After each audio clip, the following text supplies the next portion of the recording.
Quem está conosco ao vivo aqui no Tempo de Jogo para falar do que aconteceu nesse clássico por parte do Santos é o nosso repórter santista do Futebol Energia em Campo, Pedro Larroca. Bom dia, Pedrinho, tudo bem? Bom dia, seu Marcelo Lima, bom dia, Sgrilles, bom dia, André Ranieri, bom dia, Danilão, bom dia a todo mundo que tá acompanhando aí o Tempo de Jogo. Bom dia, quero, grande abraço pra você. Já vou dar minha opinião direto, viu, Marcelo Lima? Eu falei ontem na transmissão do Energia em Campo, vi outras imagens, inclusive uma mais esclarecedora atrás do gol em relação àquela falta. Eu continuo com a mesma opinião, mas hoje eu não condeno o árbitro pela marcação da falta. Por quê?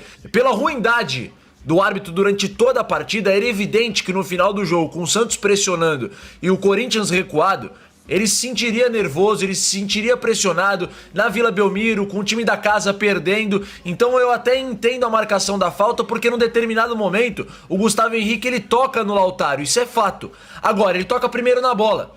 Se aquela situação vai pro VAR, ele não dura 30 segundos no vídeo e ele volta com a falta já não marcada mais. Então pra mim, Marcelo Lima, ele erra duas vezes no lance. Primeiro ao marcar a falta, e segundo, por voltar a falta depois de dar a vantagem. Porque o Gabigol, ele teve a vantagem.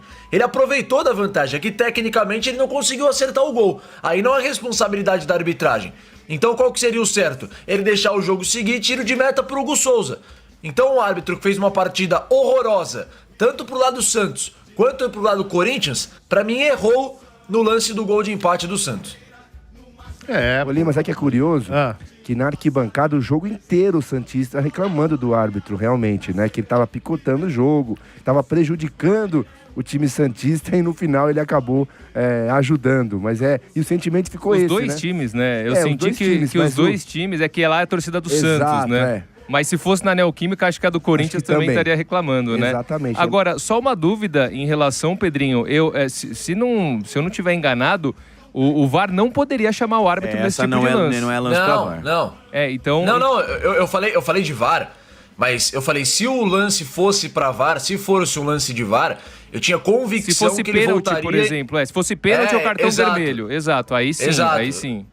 Porque o Gustavo, ele toca primeiro na bola, Ranieri. E assim, o que o árbitro inverteu de falta, o que ele deu de cartão desnecessário, o cartão que ele deu pro Gabigol, quando o Carrillo tava saindo, completamente incompreensível, porque a reclamação do Gabigol, que era pro Carrillo ter saído numa das laterais, depois ele deu um cartão pro Carrillo por conta disso. Eu vi a dublagem hoje que ele justifica isso pro jogador peruano. Então assim, completamente perdida a arbitragem do Lucas Caneto Belotti. Ele tinha um método de arbitragem que os jogadores só poderiam bater faltas, sejam perto ou longe do gol. Depois de um apito, isso não existe, isso não tá na regra. Os amigos podem falar melhor que eu. Se não me falha a memória, na década de 90, teve um Brasil e Bolívia, que o Brasil toma um gol porque os jogadores do Brasil estão arrumando a barreira, e a Bolívia bate a falta sem o árbitro colocar o apito na boca, sem apitar, né? E o gol é válido. Então o árbitro não precisa apitar pra falta ser cobrada. E ele fez isso mais de uma vez, repito, longe ou perto do gol. Mas assim, completamente perdida a arbitragem do Lucas Caneto Belotti, que foi por muito tempo quarto árbitro. Eu vi ele apitar muito jogo aqui em Uricu-Mursa, da Portuguesa Santista. Nunca tinha me chamado a atenção negativamente, mas ontem, olha... Rapaz, o cara conseguiu se atrapalhar pros dois lados. E eu vejo a falta de critério, porque ele adotou um critério no começo da partida de anotar qualquer faltinha e amarelar todo mundo. Total de 14 cartões amarelos no jogo. Aí ele muda o critério. Então ele demora, ele passa a dar mais a lei da vantagem. O que irritou muitos santistas é que a lei da vantagem, na maioria das vezes, era pro Corinthians, mas depois concordo plenamente com o Pedrinho. Ele muito pressionado no jogo. Acabou ali errando nesse lance, vocês já falaram bastante sobre isso, né? Não foi falta e ele acabou voltando atrás, porque se ele deu a lei da vantagem e a bola entra, é gol, ele ia dar o gol. Então, aí ele volta atrás e dá a falta, sendo que o lance nem teve falta. Então é uma situação muito complicada. Ontem ele não adotou o mesmo critério nos 90 minutos, irritou todo mundo e a sensação é que a federação está guardando o melhor da arbitragem para o final. Porque até agora, o que tem sido apresentado na arbitragem do futebol paulista e o Caneto Belotti é sempre quarto árbitro. E foi muito jogo para ele. muito jogo para ele, porque os dois times chegaram para esse jogo precisando vencer, porque uma derrota ia jogar o time lá para baixo, quem perdesse o jogo ia ficar lá para baixo, ia ficar junto do São Paulo ali próximo ali da zona de rebaixamento. Então a situação foi muito complicada, mesmo sendo quarta rodada do Campeonato Paulista, era muito jogo pro Lucas Carneiro Belotti. Agora, Pedrinho, eu queria que você comentasse um pouco sobre o sistema defensivo do Santos, que, rapaz, o Zé Ivaldo ali, o que xingaram esse cara ali na minha orelha, eu tava com o torcedor atrás de mim, ele foi vaiado em alguns momentos quando ele pegava a bola. Comenta pra gente aí sobre o Zé Ivaldo e sobre o quanto o Corinthians fez o que quis, principalmente no primeiro tempo, né?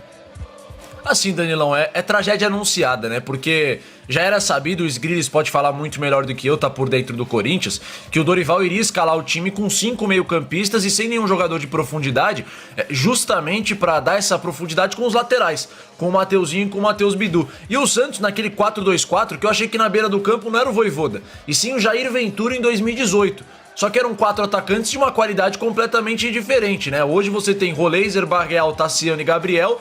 Antes era Gabriel, Bruno Henrique, Rodrigo e Sacha, né? Quase igual. Então, primeiro que os resultados naquela época vinham. E outra, você tinha 2 meio-campistas mais rápidos, que eram Alisson e Pituca. Não dá pra você jogar num 4-2-4 com Arão e Schmidt. E outra, você tem um lateral esquerdo que é muito promissor e vai ser muito injusto e ao mesmo tempo cômodo você colocar toda a culpa em cima do menino, sendo que no meio campo você tem um jogador lento para fazer a cobertura. O Schmidt deve estar procurando o Yuri Alberto até agora. O Yuri Alberto chegou em casa, tirou do bolso a carteira, a chave de casa, a chave do carro, o celular e o Schmidt, que tá procurando ele até agora. O Zé Ivaldo a mesma coisa. O Zé Ivaldo não é um zagueiro rápido. O Zé Ivaldo, ele tem seus lampejos, mas eu acho que tem alguém que chega no ouvido dele, uma voz, não sei, que fala, ó, você é craque, você é craque, você é craque, e ele acredita. E aí é quando o Zé Ivaldo começa a ir ladeira abaixo. Então acho que o Vojvoda e principalmente o restante do time ainda não entendeu que o Santos teve uma mudança de característica na lateral. O Souza é um jogador mais equilibrado, mais técnico, maior qualidade no passe. O Lira é um jogador mais atlético, que tem muita velocidade, que tem drible, mas que carece um pouco de marcação. E quando isso acontece, não é que você tem que tirar o menino, não é que você tem que defenestrar o menino, como diria o Ademir. Você tem que colocar jogadores que possam fazer a cobertura por aquele lado. Você vê que o menino entrou no segundo tempo no meio campo e deu uma ajeitada nessa questão. Então, Danilão, pra mim, tragédia anunciada. O Vojvoda ficou no bolso do Dorival, que eu não acho nenhum gênio da tática, eu não acho que, olha, é um técnico que escala o time perante o seu adversário. Não, muito longe disso. Só que ontem o Dorival parecia o Pepe Guardiola, o José Mourinho, o Rinos Mitchell, o Cruyff, perto do nosso querido Juan Pablo Vojvoda. Você tem razão de comentar do Lira, né? Porque respingou nele, sim, viu? O fato dele jogar do lado ali do Zé Ivaldo. Muita gente reclamando também, esse moleque não é pro Santos, não sei o quê. Moleque promissor, baita de um jogador, o que aconteceu, assim, eu vou discordar do Pedrinho em relação ao Dorival, tá? O Dorival é um treinador muito bom, eu acho o treinador muito bom. E a estratégia que o Dorival armou, daqui a pouco a gente vai falar do Corinthians, mas eu acho que o desempenho melhor do Corinthians foi muito mais disso, do plano de jogo do Dorival. E claramente você via que era uma orientação o Yuri Alberto jogar todas as bolas nas costas do Vini Lira. Então, assim, isso foi pensado, isso foi planejado, tanto que o Yuri Alberto ele não fica na referência, ele não fica centralizado esperando a bola. Ele ficou aberto. Ele ficava toda hora abrindo, porque ele é um centroavante móvel e caía ali nas costas. E aí sim, o Vojvoda, que é um treinador que eu não tô no grupo que critica excessivamente, mas que ontem foi muito mal, né? Foi muito mal, principalmente por não ter achado um antídoto para justamente fazer isso que o Pedrinho falou, de proteger o Vini Lira. Ele estava ali exposto, né, o Yuri Alberto a todo instante ali nas costas dele e fazendo a festa para cima do Lira e do Zé Ivaldo. E o Zé Ivaldo não conseguia fazer nenhuma cobertura nenhuma, absolutamente. Ali. Mas tem um ponto que chama muita atenção, a lentidão na saída de bola do time do Santos. Porque ontem o Arão estava muito lento, porque seria o cara de qualidade nesse meio campo a sair mais rápido com a bola. O João Schmidt, ele ficou praticamente uma figura nula.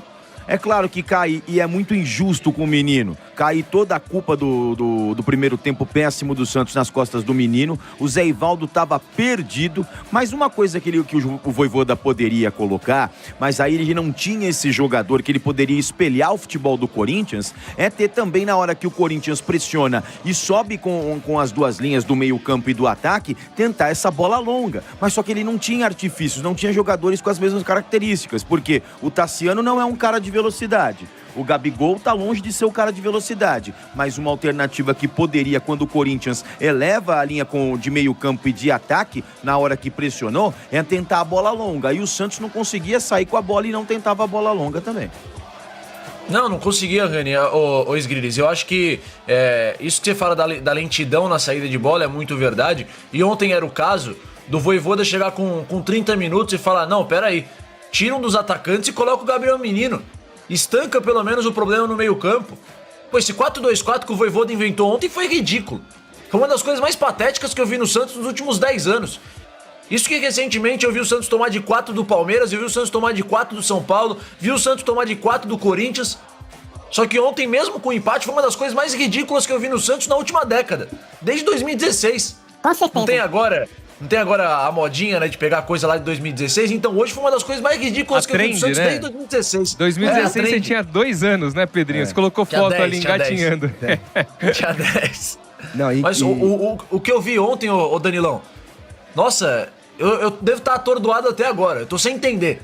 Foi um baile, velho. Foi um baile na Vila. O gol no último minuto traz uma comemoração ali, um alento, um ponto conquistado, mas lá fora o torcedor completamente insatisfeito e muitas críticas ao Marcelo Teixeira, hein, Pedrinho? Todo mundo xingando o presidente do Santos e colocando a conta em cima dele, hein? Mais nele do que até no elenco e no Vojvoda.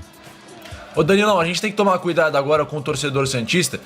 Eu vi a tua entrevista e parabéns, porque acho que os torcedores que você entrevistou, esses sim, bastante lúcidos naquilo, você é o melhor, tá? naquilo de direcionar quem é realmente o culpado dessa situação, porque eu já vejo que tem gente começando a vender que o grande culpado é o Vojvoda, que tem que trocar o comando técnico. Ontem o Vojvoda foi muito mal, é claro, mas será que deram os reforços que ele queria para essa temporada? Ano passado, nessa altura, Danilão, tinham contratado, se não estou enganado, de 4 a 6 jogadores. Em 2024, eu entendo que tinha uma Série B, tinham feito a reformulação de todo o elenco. Até agora contrataram só 2 pro time do Santos. Então o Santos tem praticamente o mesmo elenco que fracassou na última temporada e que brigou até as últimas rodadas, até a última rodada contra o rebaixamento no Campeonato Brasileiro. Então não tem como essa equação dar certo. Repito, o Vojvoda foi muito mal ontem, ele escalou muito mal o time de ontem. Agora, vocês falaram de jogador de velocidade, que o Corinthians consegue dar essa profundidade com os laterais. Primeiro que o Santos não tem essa condição hoje. Lira e Igor Vinícius não fizeram partidas dos sonhos ontem, apesar de eu achar que não são, de estarem bem longe de serem os principais culpados. Mas no banco de reservas, o jogador mais próximo que ele tem de dar uma velocidade, de dar um drible curto, é o Matheus Xavier de um lado e o Robinho Júnior do outro. Tendo em vista que já deu pra ver que o Vojvoda lá não tem muito apreço pelos meninos. Então se você não contratar jogadores com essa característica, a gente vai morrer abraçado com o Roleiser e Barreal abertos até o fim da vida. Barreal, bom jogador, mas não tem velocidade, não é jogador de drible, não vai quebrar uma defesa adversária. Mesma coisa o Roleiser. O Roleiser, inclusive, 11 milhões de euros pro Miguelito jogar melhor que ele.